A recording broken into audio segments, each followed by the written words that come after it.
This is Nightline and I'm Adrian Seet. News making the headlines. Prime Minister announces measures to boost a capital market, create more wealth for the people. And the Sultan of Selangor consents to the dissolution of State Assembly on Friday.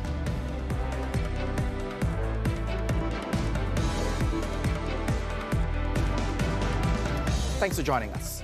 In a bid to make the Malaysian stock market more competitive, the stamp duty for shares traded on Bursa Malaysia has been lowered to 0.10% from 0.15% of contract value, subject to a maximum cap of 1,000 ringgit per contract. This will be effective July 2023. In announcing this on Monday, Prime Minister Datuk Sri Anwar Ibrahim said the move will stimulate the market and enhance its attractiveness. The Prime Minister made this announcement at the launch of Capital Market Talent Programme for graduates in the Federal Capital. This change will directly reduce the cost of securities transactions and make the Malaysian stock market more competitive. I'm confident that this step will stimulate the market and enhance its attractiveness. The increase in market liquidity will attract more domestic and foreign funds into the Malaysian stock market. To encourage more companies to be listed on Bursa Malaysia, Datuk Sri Anwar said the Securities Commission, SC, and Bursa Malaysia will implement reforms this year to expedite the initial public offering IPO process and reduce time to market to ensure Malaysia's competitiveness and attractiveness is sustained. In addition, he said in order to attract a larger pool of investors to support financing for SMEs and the new economy, the Finance Ministry and SC will look at policies to facilitate and attract the setting up of family offices in Malaysia. Speaking to the media later, Datuk Sri Anwar, who is also the Finance Minister, said the strategies to boost the Malaysian capital market announced on Monday will likely help to shore up the ringgit. Do you think apa yang you umum tu dapat show up the ringgit? Because ringgit is quite weak. No, it is interrelated. Hopefully we can. What is important, the fundamentals are strong. Very, very important. He said this when asked on whether the announcement would help to strengthen the local currency. For the record, both the ringgit and the local bursa closed lower on Monday.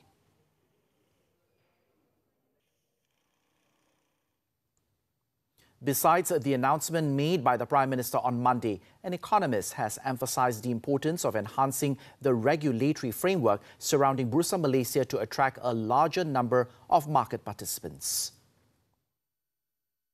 So this will make Bursa Malaysia more competitive. And also through market diversification, this is another measure that the government can make Bursa Malaysia more competitive by helping it to expand the range of financial instruments and products that are available, which can attract a broader base of investors. It can introduce new asset classes or commodities which can help increase the market depth and liquidity of Bursa Malaysia. Meanwhile, the government, through the Investment, Trade and Industry Ministry, MITI, and the Malaysian Investment Development Board, MIDA, is constantly working on improving strategies and approaches to strengthen the country's ecosystem and investment facilitation. Its Minister, Datuk Sri Tengku Zafrul Abdul Aziz, said this is to ensure the strategies and approaches are more competitive and conducive in increasing quality and high-impact domestic direct investment, DDI, and foreign direct investment, FDI. MITI menerusi MIDA telah melaksanakan pendekatan berfokus atau dengan izin targeted approach bagi memastikan penggalakan pelaburan asing dan domestik adalah meliputi projek-projek yang berkualiti, bernilai ditambah dan berteknologi tinggi bagi melengkapkan ekosistem serta rangkaian bekalan industri-industri yang disasarkan negara. According to MITI, for the first quarter of 2023, Malaysia has attracted investment commitments amounting to 74.1 billion ringgit, which is a 60% increase year-on-year. The ratio is almost 50-50, namely 52.5% for FDI and 47.5% for DDI, that reflects the confidence of local companies and businesses in the current government policy.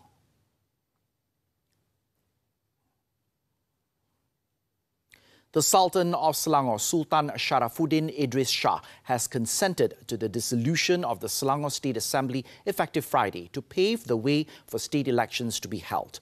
This was announced by the Sultan of Selangor's private secretary, Datuk Muhammad Munir Bani, at a ceremony on the dissolution of the State Assembly at Istana Alam Shah in Klang on Monday morning. During the ceremony held at Balai Dewan Diraja, Sultan Sharafuddin also signed a proclamation on the dissolution of the State Assembly. Earlier, Menteri Besar Datuk Sri Amiruddin Shari had an audience with the Sultan to seek the ruler's consent to dissolve the State Assembly. Selangor is amongst 6 states which will hold their state elections this year, with the rest being Pulau Pinang, Negeri Sembilan, Kelantan, Kedah and Terengganu.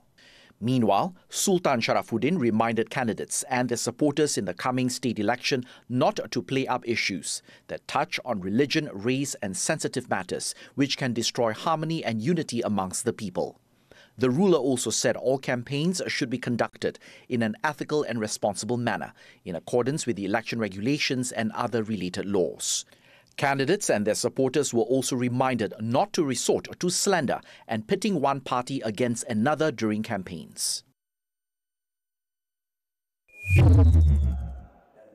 Speaking to the media later, Datuk Sri Amiruddin expressed his confidence that Pakatan Harapan would be able to repeat their 2018 success by winning more than 50 seats in the upcoming state election, based on the coalition's performance and strong administration of the Selangor government.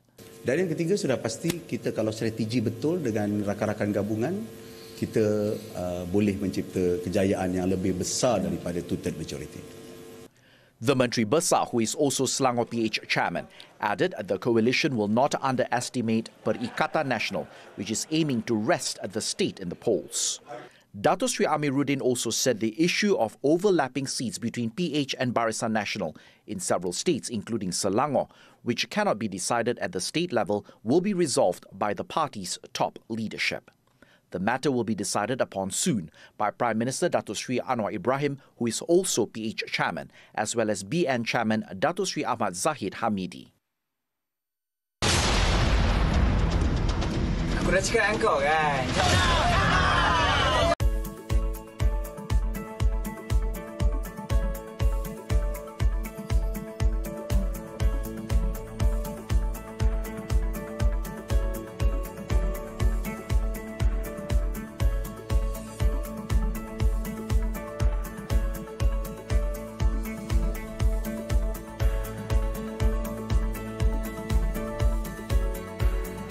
The Malaysian Anti-Corruption Commission, MACC, did not find any elements of criminal offences in its investigation of Appeal Court Judge Datuk Sri Muhammad Nazlan Muhammad Ghazali. Prime Minister Datuk Sri Anwar Ibrahim told the Dewan Negara on Monday that the MACC had thoroughly investigated claims that Datuk Sri Nazlan had a conflict of interest when, as a High Court judge, he presided over Datuk Sri Muhammad Najib Tun Razak's trial in the SRC International case. Datuk Sri Anwar said the matter was also agreed upon by the Attorney General's chambers. Dengan kata lain, isu konflik kepentingan telah diputuskan secara muktamad oleh Mahkamah Tinggi Negara. Sementara itu, pada 9 Ogos 2022, pihak defendant telah menarik balik dakwaan ke atas Nazlan. Datuk Sri Anwar was replying to Senator Dato' A. Kesafadas's supplementary question on the status of the investigation into Datuk Sri Muhammad Nazlan over the alleged corruption and conflict of interests that was said to exist on the part of the judge while presiding over the trial of Datuk Sri Najib in the SRC International Syndrome Berhad case. The Prime Minister said the judgment of the Federal Court is relevant as it resolves the case that the source of the money said to be misappropriated from the SRC International funds was not relevant for the purpose of proving the charge of criminal breach of trust. He said the important element to be proven for the charge is whether the accused had control over the misappropriated funds. Malaysia's listing on the Tier 2 watch list of the United States State Department's Annual Trafficking in Persons Report 2023 has a positive impact on the country's trade sector and counters negative perceptions related to the issue of forced labour in the country. Deputy Prime Minister Datuk Sri Fadillah Yusof said it reflected the cooperation and efforts of all parties in ensuring that Malaysia implements good practices to tackle issues of human trafficking, migrant smuggling, forced labour, as well as the implementation of enforcement. This is where we need to educate also the international bodies to understand apa proses and prosedur dalam negara kita. Bila mereka memahami, then there will be exchange of documentation and so on. And they shouldn't rank or rate the country. They should, whatever action must be taken against the respective companies, not the whole nation, you know, not the whole sector. It should be just particular company where there's a lodgement of report. They should go against the company, not a nation. So these are the engagement yang kita tengah mula juga lah. And hopefully they will understand. The DPM spoke to the media after attending the dialogue session on energy use in agri-commodity in Kuching, Sarawak on Monday. Datuk Sri Fadillah, who is also the Plantation and Commodities Minister, said to ensure that allegations regarding labour issues are resolved bilaterally, Malaysia is establishing cooperation and engagement sessions, especially with the United States.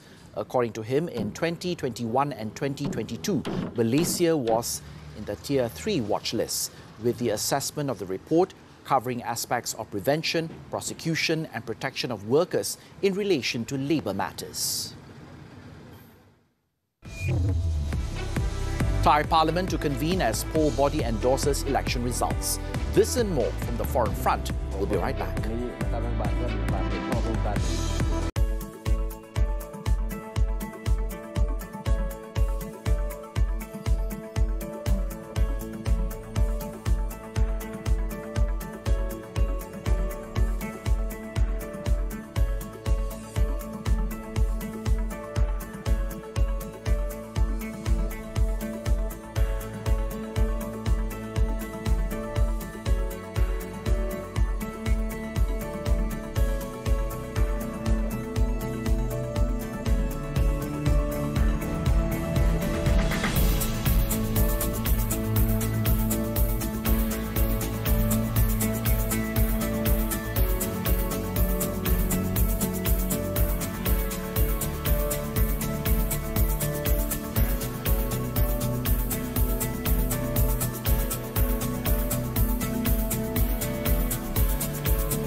Welcome back.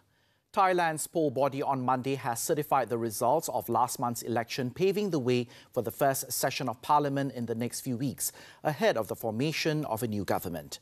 The Election Commission said it had endorsed the winners of all 500 seats of the lower house, which must convene within 15 days to elect a speaker who will then call for a joint session of the bicameral legislature to vote on a prime minister. In the election last month, Move Forward Party, MFP, pulled off a stunning victory, closely followed by the populist Pheu Thai Party.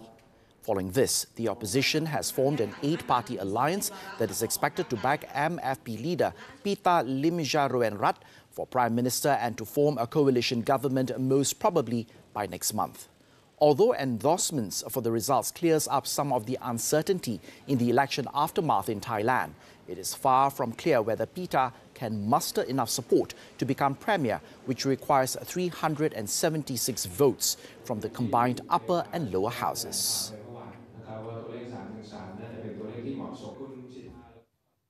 Now, British lawmakers are expected to back a report on Monday which claimed that former Prime Minister Boris Johnson had deliberately misled Parliament over rule-breaking parties at the heart of government during the COVID-19 lockdowns. The decision is likely to further expose divisions in Britain's governing Conservative Party before a national election expected to be held next year, with some Conservatives saying publicly they will either abstain or vote against the report, which recommended a set of sanctions against Johnson. Even so, the report by Parliament's Privileges Committee is expected to have its findings and recommendations upheld by Parliament, with the support of opposition lawmakers. Johnson, however, had resigned as lawmaker before last week's public release of the report, which recommended that he be suspended for 90 days and stripped of automatic access to Parliament.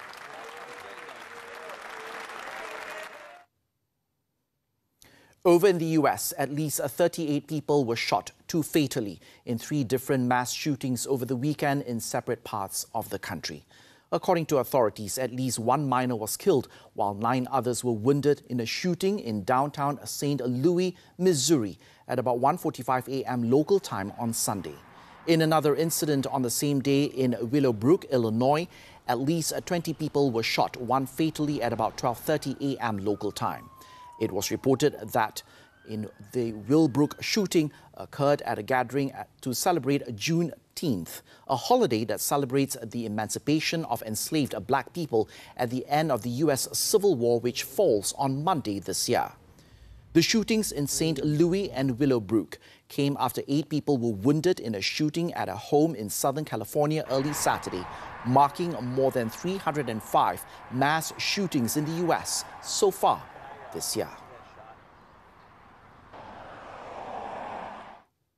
In India, at least 96 people were reported to have died from heat-aggravated conditions during a blistering heat wave across 2 of the country's most populous states over the past several days. Now, authorities said the deaths happened in the northern state of Uttar Pradesh and Bihar in the east, where 45 degrees Celsius temperatures were recorded over the past few days, coupled with humidity.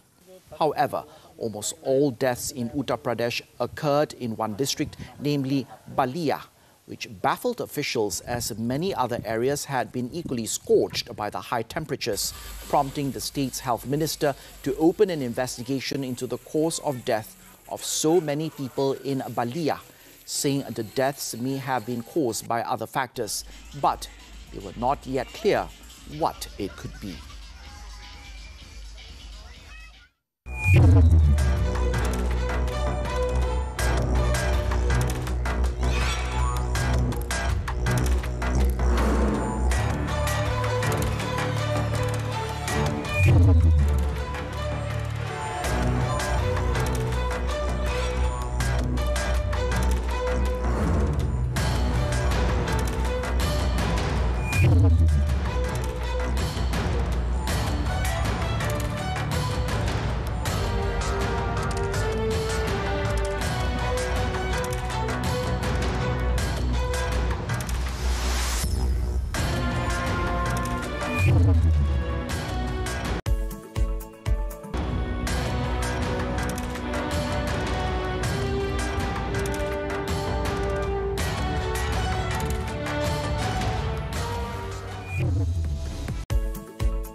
On to sports. Tennis. Francis Tiafoe fought back from a set down to defeat German Jan-Lennard Struff and win the Stuttgart Open final.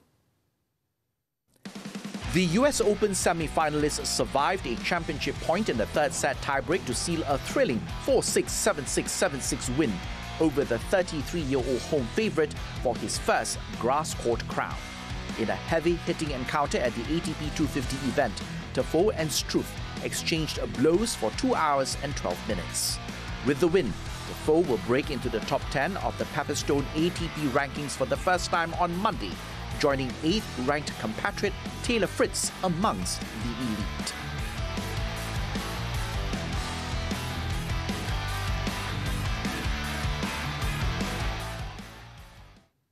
Still on tennis, Talon Griekspoor defeated Jordan Thompson in a grueling 3-set final at the Libema Open to claim his second ATP Tour title of the season.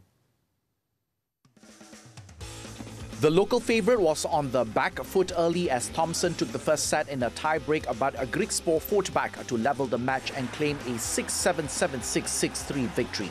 The ATP 250 title is only the second title for Griekspoor's career since turning pro in 2015, having won his first championship at this season's Maharashtra Open in January.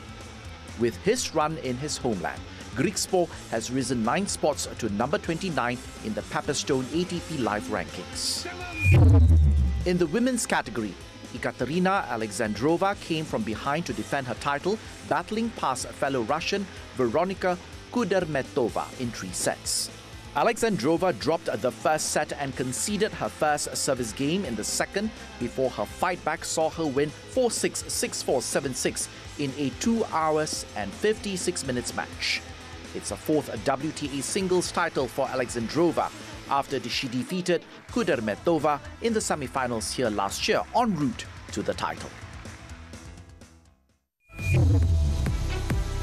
When we return, man held for stabbing elderly mother to death. Stay with us.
Thanks for staying with us.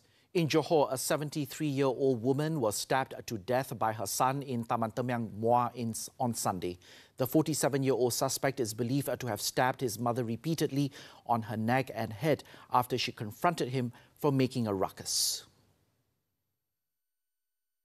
Muar Police Chief Assistant Commissioner Mukhlis Azman Aziz said in the 8:20 p.m. incident the suspect, who had a medical record with psychiatric issues, was making unnecessary noise at their family's house.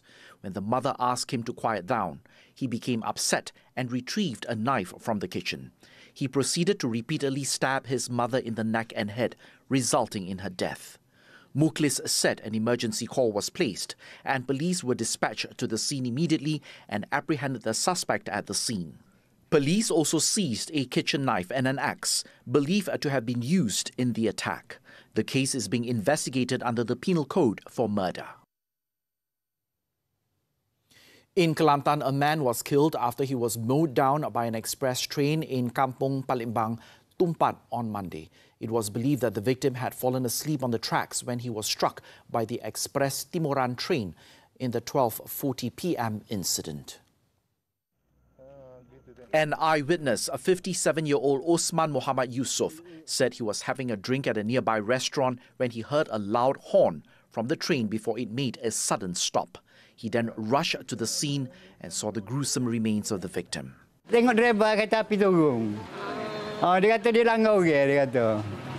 Lepas tu, saya mari tengok body tubuh dia ada tengok tu. Lepas tu tangan ada dekat tepi rel kereta api. Lepas tu kepala dia korok tak ada. The victim was wearing a kain pelikat and a shirt was believed to be an outsider and not from the village. Osman then went to Palembang police station together with the train operator to lodge a report. Tumpat Police Chief Assistant Commissioner Amran Dola confirmed the incident, adding that the victim's remains were brought to the Tumpat Hospital for post-mortem. Police investigation into a case involving a man with the title of Dato' Sri, who was arrested for allegedly making threats against a businessman, was now in the final stage. The investigation papers will be referred to the Deputy Public Prosecutor for further action soon. Sentul Police Chief Assistant Commissioner Ahmad Sukarno Muhammad Zahari confirmed that authorities had received a police report on the matter and the case was being investigated under the Penal Code for criminal intimidation. It was understood that the 63-year-old businessman had a meeting with a 54-year-old suspect and another friend on June the 6th at a restaurant in Jalan Duta Mas, Kuala Lumpur and at a hotel in Petaling Jaya last Wednesday. The suspect was believed to be dissatisfied when the victim did not fulfill the request to appoint him and his friend as directors of a company. The suspect allegedly showed the victim a gun, which was tucked in his pants while threatening to shoot the victim. In the second meeting, the suspect once again threatened and slapped the victim, causing a small argument before it was broken up by one of their friends. Following the incident, the victim, who feared for his life, filed a police report.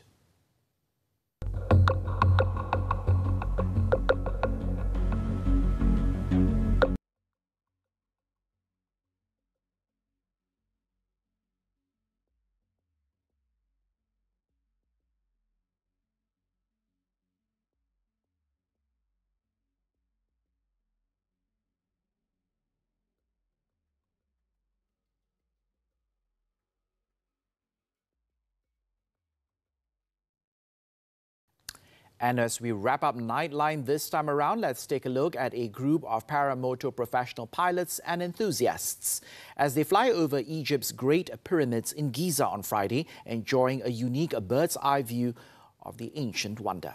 Now, the event took participants about 200 meters above the pyramids and was organized by Sky One, an Egyptian company specializing in paramotor sports since 2017. With that, I'm Adrian Seet. Thank you for tuning in and have a great week ahead.